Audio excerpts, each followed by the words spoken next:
Hey everybody, it's Monster back again with Opus Gaming, and I'm here today to bring you guys a really exciting video. It's going to be our first collaboration on the channel with my friend Kyle over at Boss TCG, and we're going to be playtesting some Battle Spirits Saga Set 2.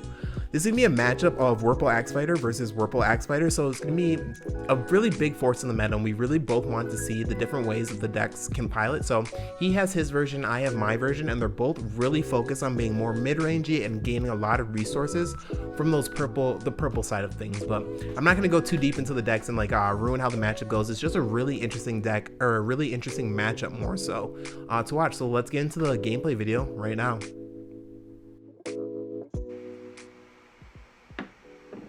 Alright, it looks like we're getting through the mulligan phase here. And I'm not sure who won the dice roll, but I definitely know that as purple white, you do want to go second. You want the extra core because you're just dropping so many bigger guys, so you're going to be on a bigger core curve than your opponent, depending on ramp for the game. So it looks like maybe I did win and I chose second and I kept my hand. So the first card that we see come down is going to be Camelot Knight. Pay 1 for the Camelot Knight. We're going to put the soul core on it. And I wonder what else he does to develop his board here. Usually turn 1 is just a 1 spirit turn. Yep, and then we're just going to pass here, I'm assuming.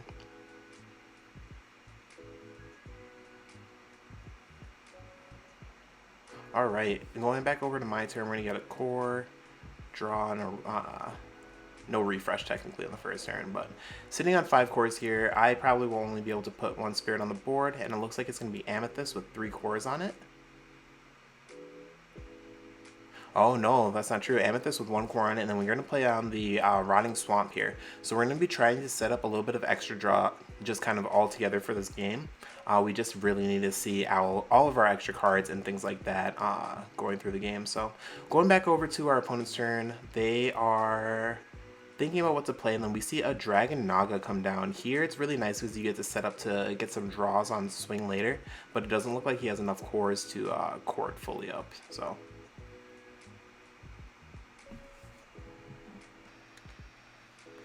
also, at this point in the turn, there's nothing else left to do except for either be aggressive or pass, so you kind of do have to make the decision here, and we see him deciding, does he push a little bit of aggression or is he going to pass, but we'll see what he ends up deciding to do.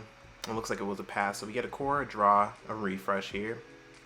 And I think that this turn, honestly, is probably really simple for me, right? Yeah, we just want to get down another cheap spirit. It ends up being the white elemental, and then we're going to be going in here. So since we're punishing him so much for blocking because he can't trade with any of our spirits, so we don't get any draws, but if he just loses both his spirits kind of for nothing from little elementals, that would just not be great. So he's going to opt to take the extra cores here on the attack stuff, I believe. He definitely took the first one. Yeah, he's going to take the second one too.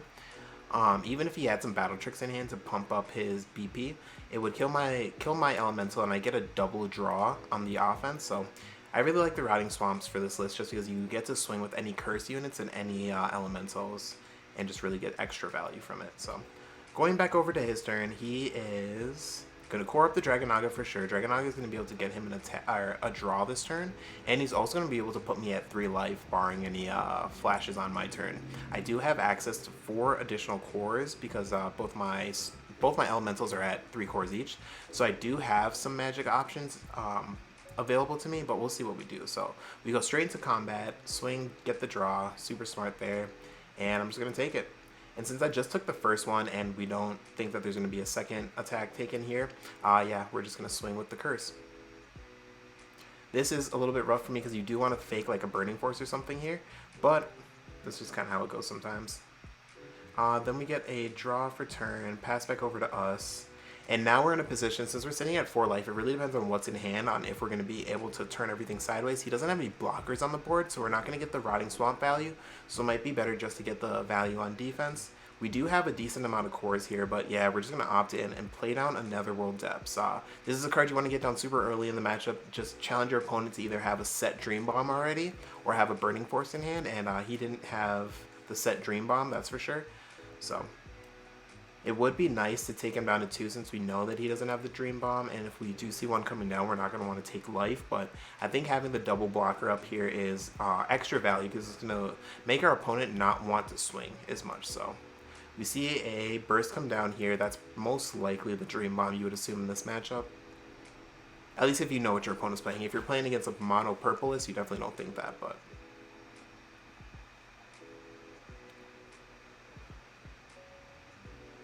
Here he's deciding what he wants to do for turn. He does have to aggress a little bit, and I'm assuming he wants to build a board, but we'll see.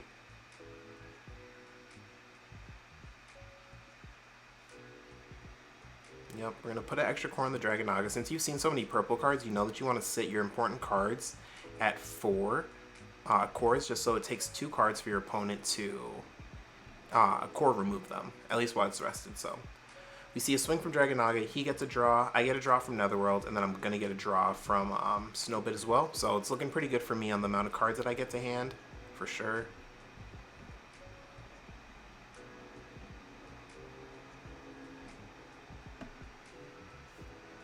And then we end up just passing turn here. I think that's fair.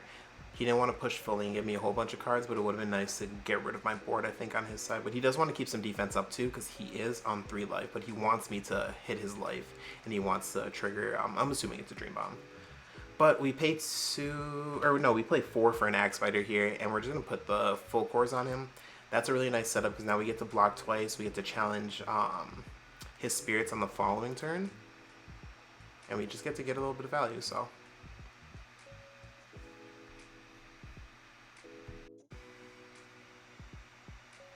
So on this turn, since you know you're not getting through with the Dragonaga Assassin, it is kind of hard. You can turn it sideways and give me an extra card, but it's kind of just 1-for-1 card on you and your opponent because you know I'm going to block it with the Axebiter. And then it depends on what he wants to do with the rest of his turn, kind of. But he's thinking about playing a card here, and I definitely think he wants to develop the board a little bit because he wants attackers. Because eventually he's going to have to push against me unless he's truly waiting to find a Burning Force. But not letting your Dragonaga get the draws is kind of counterintuitive to that strategy. So you do want to keep attacking in this situation so you can find your response. Ooh, but playing out a Black Lance here does help you dig a little bit deeper. So what he's going to do is he's going to pay the 4 for it, I believe, yeah. Pay 4 for it, slot it up to level 2 just by taking 2 cores off, and he's going to get an additional 2 cards, so maybe he can find a Burning Force in those 2. If not, I would say that he can definitely core back over to Dragonaga and declare an attack here, but we'll see. It's always nice to get 2 new cards in your hand, especially when you're digging for something, so. If he ends up not attacking on this turn, it's kind of scary for me. Ooh, and then we see another spirit coming down here. Could it be an elemental, possibly? Alright, so we see the core go back over to Dragonaga. If he doesn't go back to 4 this turn, he is in Mordred range, in case I am playing that, but we haven't shown it as of yet.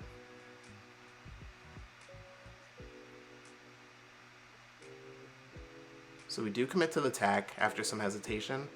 And he does get a draw, I get a draw. I'll block with the Axebiter, and then we'll see what happens after that. He does need to find his Burning Force if he's not going to be crazy aggressive.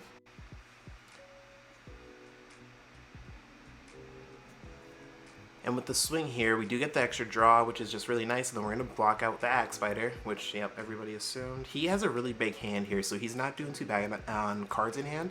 And I'm assuming he has some pretty good guards in hand. So he doesn't have to push me too hard this turn. And he's just kind of thinking about how he wants to end things here. It might just be a pass with 2 blockers up, which isn't too bad of a play.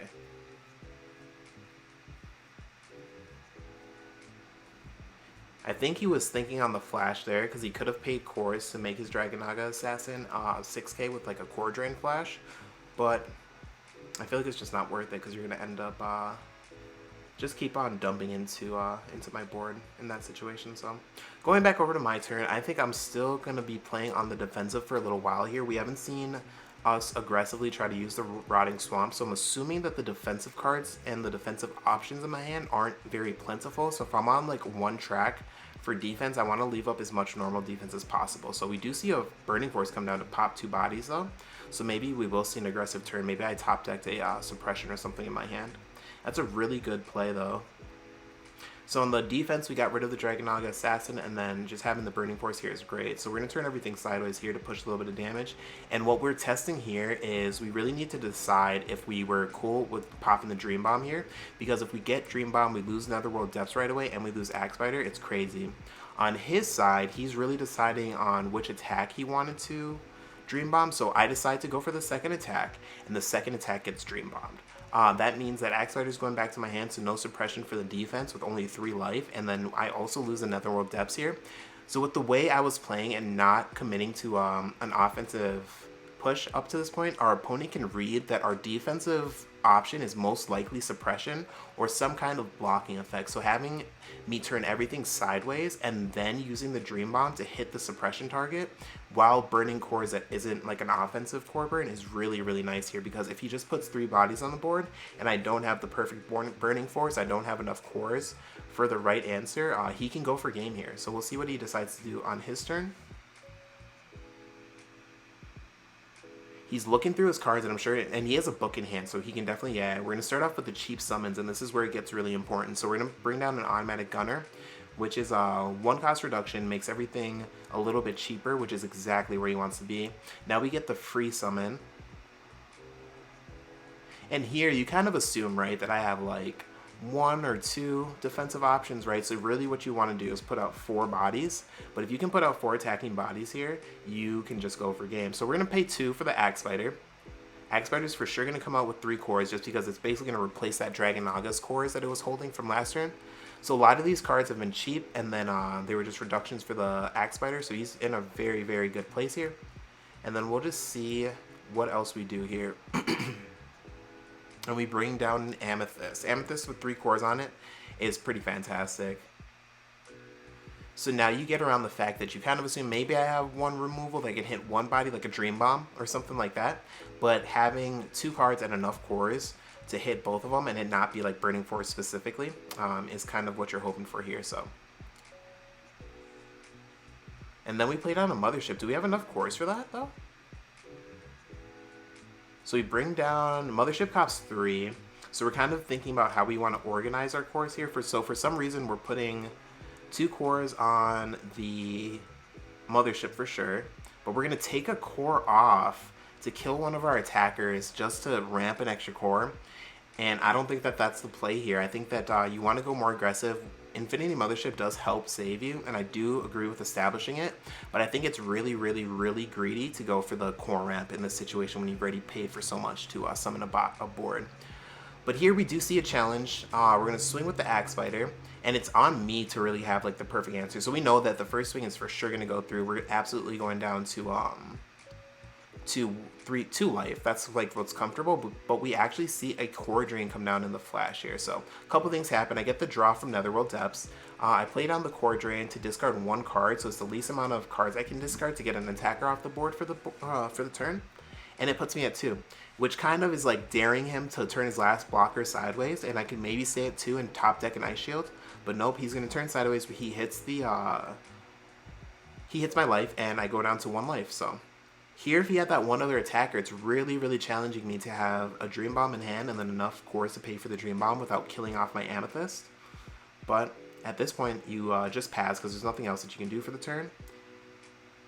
And I think that this is where things get kind of scary on a Wurple Axebiter list, right? So he has an Axebiter down, right?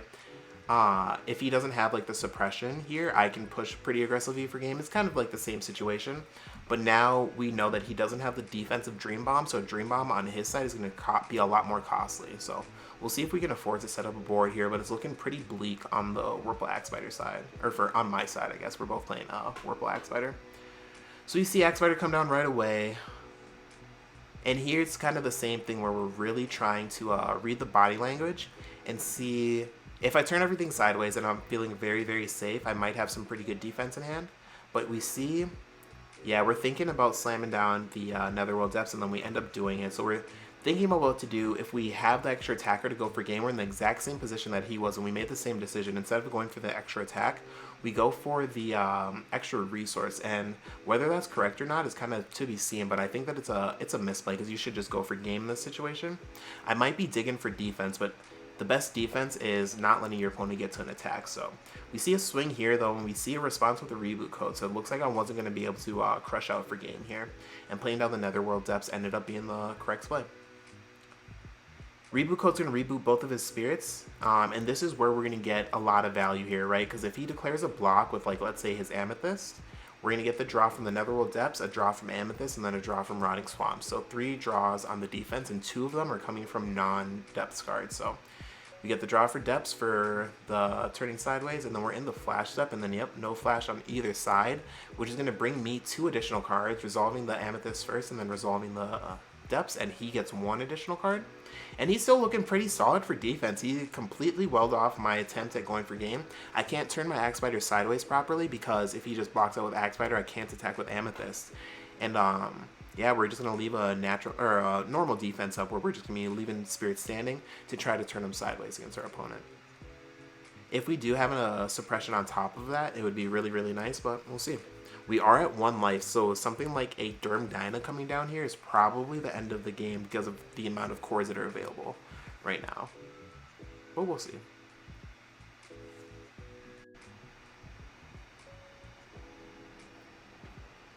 Doing a little thinking on what to play here.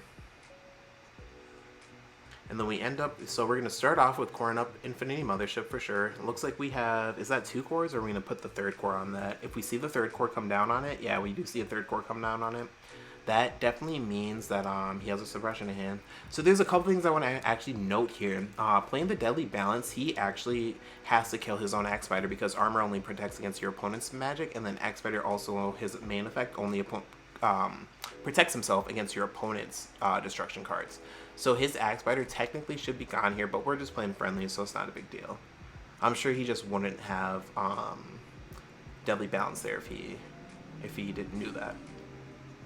So what we see here is him just going for game, so we bring an automatic gunner down with enough cores on it.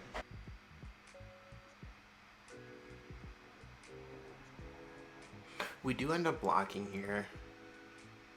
Oh, but then we see a Ice Shield come down in the flash window, so blocking once we know the attack is redirected, so in case he does have a flash like Dream Bomb or anything like that, we can at least still end the turn. And then we get a core, draw, refresh.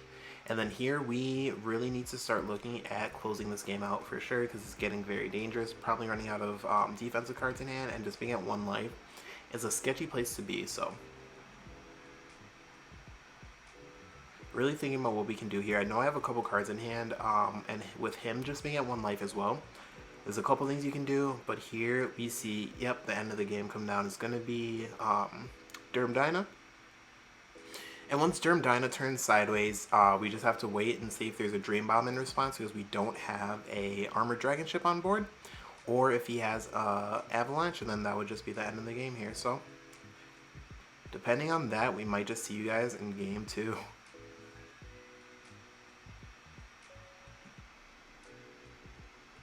Looking through his hand, and if we see the hand come down, alright, we'll be back for game 2, guys.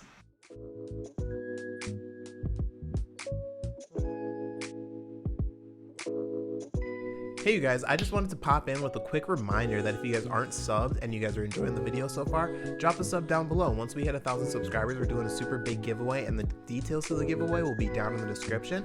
But if you guys have been enjoying the content, you guys want to see more content just like this, leave a like, leave a comment down below. But let's get back to the video right now. Alright, and we are going back into it for game 2. Same situation, we want to go second, so I'm assuming that we're going to have to go first because our opponent lost. And we actually see a mulligan on his side. We end up keeping our hand just because we definitely want to have that extra card advantage, especially with how much research we're talking about with how we have the deck built in general. But this is the first step to a pretty decent game for us for sure. Getting a free 1-up on our opponent right away. But it's definitely not the end for him, so we definitely are going first. We see a draw for turn going up to the 6 cards, and we just slam down a Snowbit with everything on it, and that's going to be the end of our turn. Kyle's going to go into his turn with 5 cores. He can play down, okay, so we see a Camelot Knight. I was going to say we might see a Mothership, but Camelot Knight for 1, a second one for free.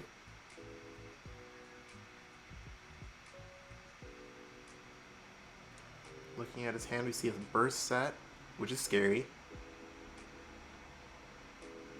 And an automatic gunner for 1. 3 1-drop spirits coming out is pretty crazy. It'd be really nice if we could just slam down a Curse Dragon on our second turn, but that's definitely not going to happen. It leaves him with hardly any cards in hand, so he played 4 out of the 5, or yeah, 4 out of the 5 of his starting cards. And we'll see if we can punish that at all, but it'll be definitely difficult because everything's standing. But Here we see us just play down our own Infinity Mothership and then pass over to our opponent. So we probably have a little bit of defense. If we can get like a Burning Force or something like that off in this phase, that would be pretty nutty. So we'll see what happens here. He has all of his cores back though, so he can core back. He can core up his like automatic gunner and stuff like that. So, and we see a Dream Bomb come down from hand. Oh, why? Yeah, you definitely should hold your Dream Bombs there. I think that was a misplay. You kind of shotgun it out there to force damage, but the most that you can do this turn is put me down to 2. And the reason I think that that's not like as strong is, well, it does take away a blocker, but I can just play my Snowbit again next turn. And then if you don't have a response, you give me all these cores, where now I can play something like a Mordred. I don't know why I always want to call him a Digimon card. But we see a burst come down of our own, so that's probably an Ice Shield. He does press us to bring down the Ice Shield early, and we'll see if we can kind of punish for that though. And we do see an Axebiter come down, so only paying 2 for the Axebiter, we have enough to core up the Mothership, core up the Axebiter. We have 1 additional core. It's going to go on the Snowbit. So it looks like Snowbit has 2 cores on it. We have 3 on Axebiter and 2 on the Mothership. Not a bad place to be right now. We'll see if we end up just leaving everything standing so we can just eat away his board. Nope, we're going to be very aggressive here. So maybe we have more than 1 Ice Shield in hand. But we're going to, swing at life, bring him down to the same place that we are. We can't swing with the Snowbit, so that just ends our turn there. So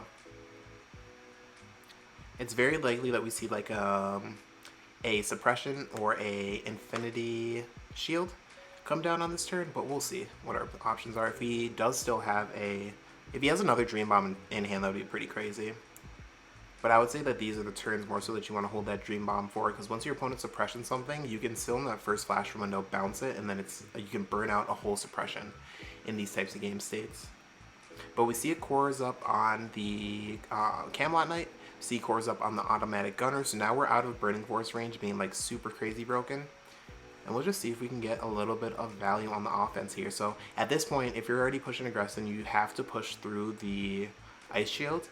But if you're also kind of scared to die here too. So he ends up deciding to leave everything standing.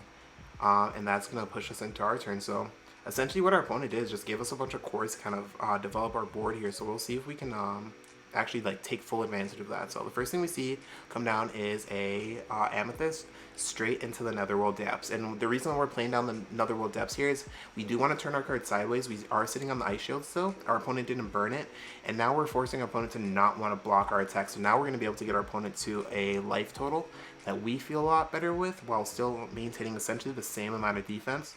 And we're also just making our opponent not want to swing into us. So Netherworld Depths is like an interesting defensive card in this situation, and offensive.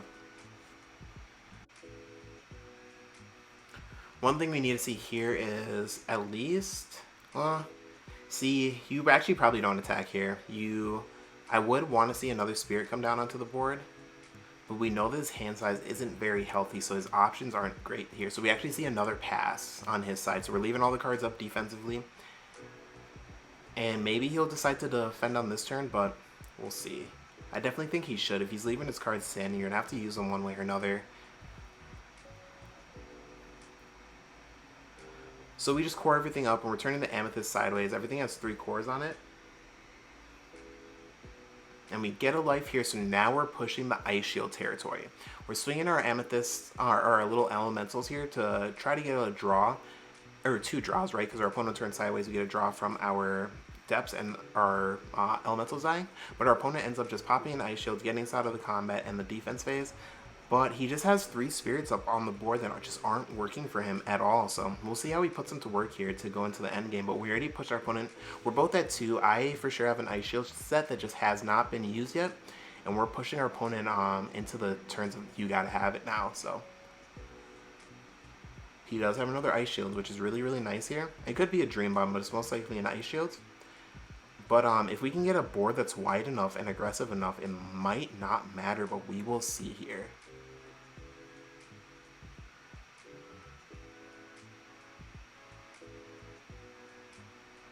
Continuing to think about the play, we definitely can't see another pass from our opponent here just because the amount of value. And then we're talking about the sleeves on the Dawn deck, or not the Dawn, but the core deck here, which is funny. But we do see another pass here, which is unfortunate for our opponent. We don't know if he's bricked out in the hand or what's going on here. Maybe we'll see the hand at the end, but we have to assume that he's just completely bricked.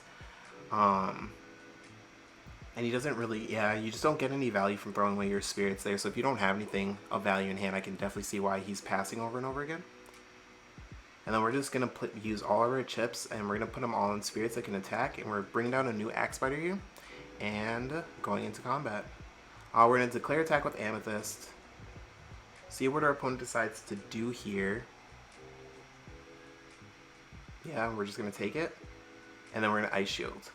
Oh, we actually... No. This is the Dream Bomb here. So this is actually really scary. So we're going to Dream Bomb. We'll get the Netherworld Depths off the board for a second. And then we'll hit an Axebiter as well. You definitely want to hit the Axebiter that doesn't have the Soul Core on it, just because if I'm sitting on Suppression instead of Infinity Shield, I can't Suppression and keep the Axebiter from dying from battle on the same card. So at least that part's nice. Dream Bomb. Oh, but he does hit the... So that one's a little bit of a misplay too. You definitely got to target the other one. But I guess the writing's kind of on the wall here too, just because I have so much defense in hand. So I guess you're kind of still scared of the Infinity Shield. So just kind of like, just a small change for that play there. But just for everybody watching at home, if you're playing in these similar situations, just some things to learn from the both of us. Here we see the Axebiter turn sideways. Yeah, we're turning everything sideways. So that means it's definitely Suppression or Infinity Shield in hand. Oh, never mind. I still have the Ice Shield set on board. So I guess that's really the big thing here. So I guess it didn't matter which one he bounced. I guess you're kind of playing around it for no reason, just because you're still swinging into a Ice Shield for one more turn. Alright, and we're going back into his turn. Does he have something really big here that can really sway the tempo of the game? We see a Aglo Veil come down. Or is that the name of it? This is the Dark Knight that when you pay for, you draw one on play when summoned. So you for sure don't have a Starblast draw set there. So he's totally fine with that. We see 3 cores get paid for an Axebiter because we only have the automatic gunner reduction. Here I think you just bring down your curse unit. You take 2 cores off of that and put them onto the Axebiter and just leave it with the soul core and curse. And then we just proceed into attack steps. Because at least that way automatic gunner has 4k and it can't get burning forced. I do have my Infinity Mothership, so I do have a lot of cores. Oh, we do decide to take off the... I wonder if there is a reason to have Camelot Knight with 3 cores on it. But we see him develop a board here, and he's going for game. So if that's not an Ice Shield and it's like a Dream Bomb, he definitely can still win here. And we see him positioning for that because it is a little bit rough if he doesn't have the defense. We're to the point where Derm Dyna comes down and can win us game 2 just like it won game 1, which is scary. Yeah. And we do see the suppression, so we opt to use suppression instead of the Ice Shield on the Axebiter. That'll kill the automatic gunner. Leave him with 3 blockers, one of them being an Axebiter, and I'm assuming he has an Infinity Shield. And then when we do get to the block phase, our first flash for the block is going to be Core Drain.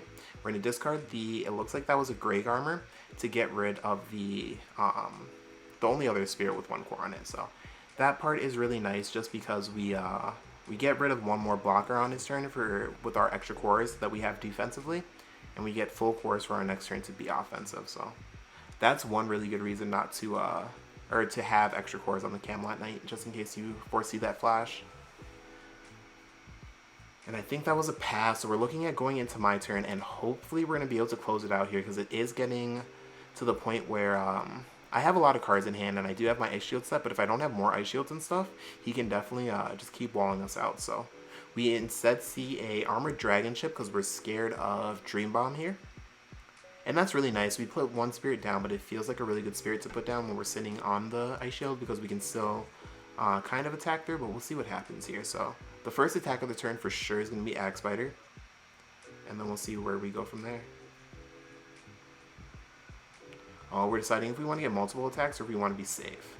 And we end up deciding to be safe, which I think is really smart here. So swing with the Axebiter, we'll bait out the Axebiter on Axebiter block. And then we're either going to leave the Mothership up to get the double block. No, we're going to turn it sideways, yeah. No reason to leave any blockers up at this point in the game when we can just keep on being the aggressor in the matchup. So we decide not to leave any up. And we see the suppression. We don't even get to take a body here. So suppression is going to come down. It's going to cost 3. We see this extra soul core come off of the Camelot Knight. And we get to keep the Camelot Knight for the next turn. So Curse does get through Dragon Ship Armor. So if that Camelot Knight continues to live, that's going to be the attack that he tries to make contact with the Dragon Ship with. So definitely a pivotal part of his board and a very heads-up play on his part to keep it up and just burn the suppression from hand, as opposed to doing it the other way. So here we see the big Camelot Knight come down again with a few cores on him. And then just looking at the rest of our hand here, deciding what to play. This is a really interesting part of the game because he's on 1 life, I'm on 2 life, but we know that we've had that Ice Shield set since we went down to low life. And we see just a pass here, so he's really, really on the defense. He's only got 2 cards in hand. He's looking for something that can get him into a winning position on my turn. So something defensively, so that if he top decks a Spirit, he can just go all the way in. Yep, Netherworld Depths comes down. We couldn't play it last turn because we had to get the Mothership down, but we can afford to play it here. And since he has 2 standing bodies on the board, it kind of just is the Netherworld Depths tax, so. Amethyst turn sideways. He has to give us 2 cards here. Unless he has like a Burning Force or something, I guess, but. And we see the Ice Shield get flashed from hand.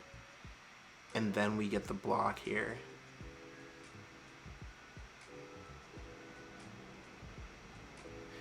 Usually in this situation, what you want to do, I do get a draw for Netherworld Depths. Just for anybody watching at home, you do want to flash in the block phase once the attack is successfully redirected. Just because if I had like a Dream Bomb and I wanted to force out a specific attack on attack, like attacking into the Camelot Knight, I could in this situation. But you just want to wait until the attack is connecting here, so. Alright.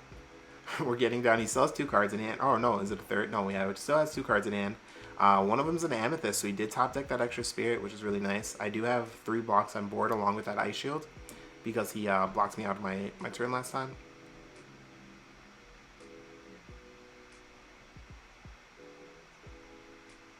And then I'm just talking with him. We're just kind of discussing the game state and stuff, but here, yeah, no, we're just kind of, looking, deciding what to play here. We're going to bring it out to Curse, because if the Curse connects with the Dragon Ship, it'll for sure go through, but we are unfortunately definitely forcing him into attacking the Axebiter with the Curse, and then the Dragon Ship will block the other 2. So personally, we're feeling pretty healthy. If he had 1 more Spirit on board, it'd be a lot scarier. We probably just wouldn't turn anything sideways and just burn the Ice Shield right away, but.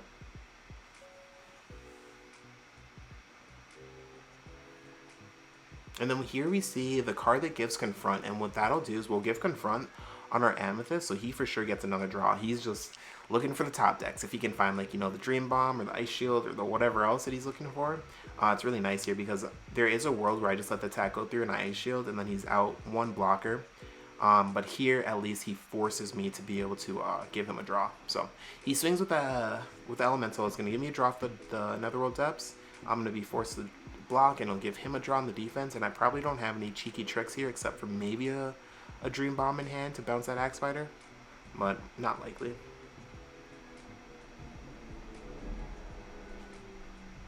And then he's just looking for something. I'm just playing as safe as possible on the situation until I find like a Derm Dyna or something, but we'll see if that's how the game ends. I don't think you turn anything else sideways here though, just because I have the option of letting it go through an Ice Shielding, and then you just have 1 less blocker, so it's just a little bit unfortunate. Because you do want to have some defense outside of just the suppression. But here we see the Agloveil come down. This is going to be our Curse card. We bring it down for 2 with 1 reduction. Then we bring down Axebiter. And then, yep, we're just going to attack with Curse with Agloveil. And this turn, our board should be wide enough, unless we see a suppression out of hand.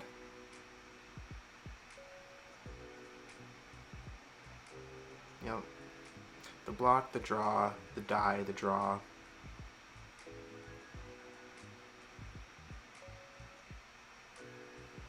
I've had to see most of my deck here and just no Derm Dyna. Maybe I gotta play more copies of it.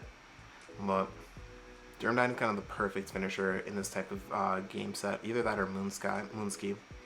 Axebiter turns sideways here. We see the block from the Curse Spirit forcing it out, which is really nice on our part. So we definitely know that there's not any more suppressions here, and we're just going in. With Dragon Ship on the board, the only thing that we're scared of is the inescapable avalanche, and that proves to be the end of the game there. So thank you guys for tuning in. I really appreciate it. If you guys are interested, I'll have Boss CCG's information in the description down below, and I can't wait to do some more content with them. But until next time, it's gonna be Monster with Opus Gaming, and I'm out. Take care, guys.